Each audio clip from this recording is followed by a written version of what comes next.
Ya, Assalamualaikum warahmatullahi wabarakatuh. Alhamdulillahirrabbilalamin. Puji syukur kepada Allah Subhanahu wa Ta'ala yang selalu memberikan kita berbagai rahmat dan nikmat sehingga kita masih dapat berhadir atau sampai pada titik ini. Kemudian selalu kepada Nabi Allah Nabi Muhammad SAW yang merupakan penerang kita dari zaman kegelapan hingga zaman terang benderang seperti sekarang ini. Pada hari ini izinkan saya menyampaikan proposal pengaduan pada masyarakat pada proses atau pada pengajuan pendanaan program penelitian kebijakan Merdeka Belajar Kampus Merdeka dan pengaduan pada masyarakat hasil penelitian dan Warupa PTS. Dan pada hari ini saya berkesempatan untuk mempresentasikan proposal pengaduan pada masyarakat dari Universitas Muhammadiyah Sumatera Utara yang berjudul Pemberdayaan Ibu-Ibu PKK dan Pengoptimalan Potensi Desa Palu Sibaji melalui konsep Trilateral Hybrid Organizations menuju Desa Wisata Pantai Pasir Putih. Pada hari ini saya Muhammad Sareza Hafiz sebagai tim dari PKM-nya Universitas Muhammadiyah Sumatera Utara yang akan menjelaskan sampai dengan nanti di akhirnya kira-kira penggunaan anggaran yang kami ajukan itu dialokasikan kemana saja. Perlu kami sampaikan, mitra kami adalah Desa Palu Sibaji, di mana desa tersebut merupakan salah satu desa yang ada di Sumatera Utara yang berkecamatan di Pantai Labu, tepatnya berada di Kabupaten Deli Serdang. Jarak dari kampus dengan menggunakan kendaraan memakan waktu tempuh 60 menit karena jaraknya cukup jauh, 32 km yang masih bisa kita jangkau karena akses jalannya juga masih terjangkau oleh universitas. Kemudian ini kondisi saat ini yang dialami oleh Desa Palu Sibaji. Ini keadaannya.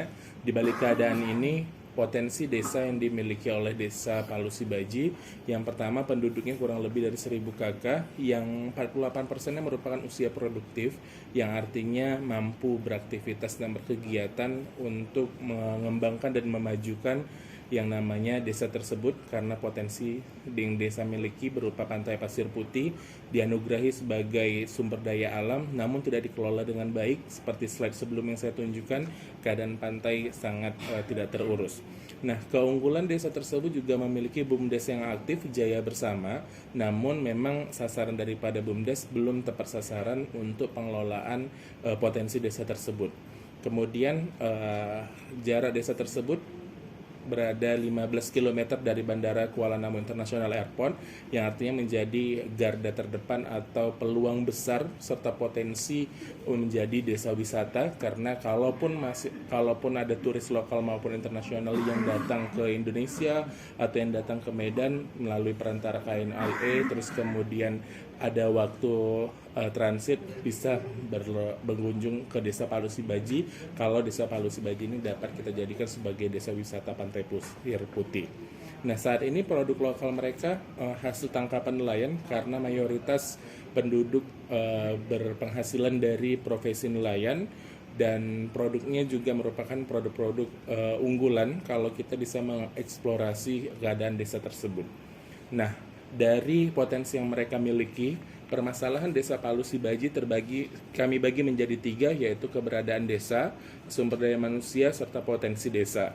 Di mana keberadaan desanya merupakan desa yang terpencil dan akses informasinya sulit untuk mendapatkan ilmu pengetahuan ataupun akses informasi lainnya, sehingga dari hasil survei kami, mitra atau masyarakat sasaran mengungkapkan bahwasanya kendala akses informasi mengakibatkan pendidikan juga tidak sampai dengan baik kepada masyarakat sekitar, sehingga majoritinya itu mereka berpenghasilan sebagai nelayan dan tidak mau melakukan usaha lain.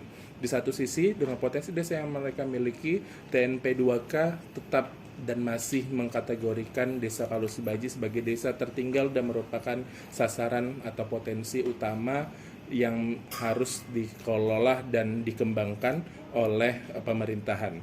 Kemudian dari sumber daya manusianya, walaupun 48 usia produktif, namun karena putus sekolah, maka kurangnya kompetensi yang dimiliki untuk menimbulkan kreativitas apa yang tepat untuk pengelolaan Desa Palu Sibaji tersebut. Karena sayang sekali kalau potensi desa tersebut terabaikan atau tidak dikelola dengan baik. Kemudian potensi desanya, permasalahan yang ada di bagian pantai atau potensi desa yang dimiliki. Yang pertama, potensi yang mereka miliki berupa pantai itu tidak terurus, kemudian pondonya hancur, banyak limbah yang tidak terkelola, dan yang pasti masih dalam abrasi berkelanjutan. Maka dari itu, satu gagasan besar yang tim pengabdian kepada masyarakat usulkan yaitu alternatif dengan menggunakan konsep trilateral network and hybrid organization atau konsep trilateral hybrid organization, yang dimana potensi desa dapat dikelola dengan baik dengan melakukan kerjasama serta pemanfaatan sumber daya manusia yang dimiliki oleh universitas, karena konsep trilateral hybrid organization ini merupakan kerjasama antara universitas, industri, and government, di mana universitas sebagai penyetok human capital untuk pengelolaannya, kemudian industri untuk proses pengembangannya, dan pemerintah menawarkan kebijakan-kebijakannya yang dapat direalisasikan.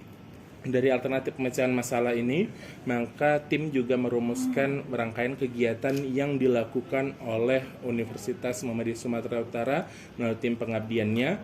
Yang pertama, edukasi tentang pemanfaatan potensi desa dan pemanfaatan limbah sebagai produk lokal unggulan.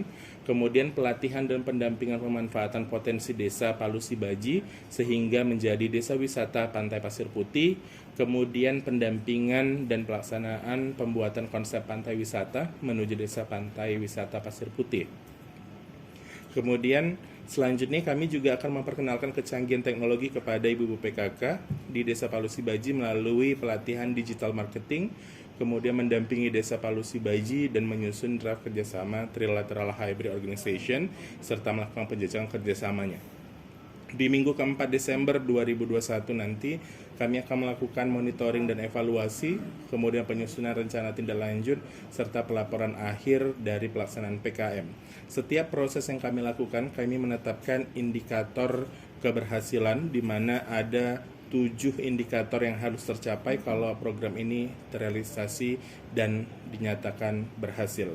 Kemudian luaran yang diharapkan dari kegiatan program kreativitas mahasiswa ini adalah manual atau panduan pelaksanaan dilaksanakan program, kemudian peningkatan pemberdayaan masyarakat sasaran, video implementasi kegiatan PKM, kemudian draft publikasi, dan insya Allah pengabdian masyarakat ini akan terbit akan submitted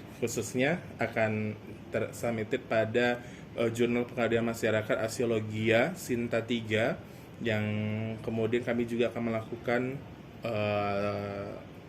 publikasi dengan menggunakan media sosial serta media cetak yang menjadi partner universitas serta tingkat nasional.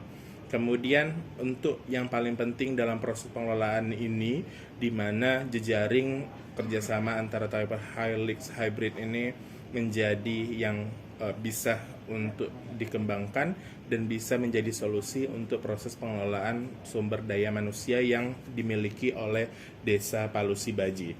Nah, yang perlu diketahui juga, kita berencana akan melakukan kerjasama dan pembinaan lanjutan melalui kerjasama antara Lembaga Penelitian dan Pengabdian Masyarakat Universitas, Pusat Inkubator Inovasi dan Kewirausahaan serta bisnisnya Universitas Muhammadiyah Sumatera Utara, berbagai lembaga yang menjadi dan yang mendukung proses perkembangan dari potensi desa tersebut. Kemudian di akhir kali terciptalah Desa Wisata Pantai Pasir Putih yang diharapkan bisa meningkatkan serta menambah income warga sekitar.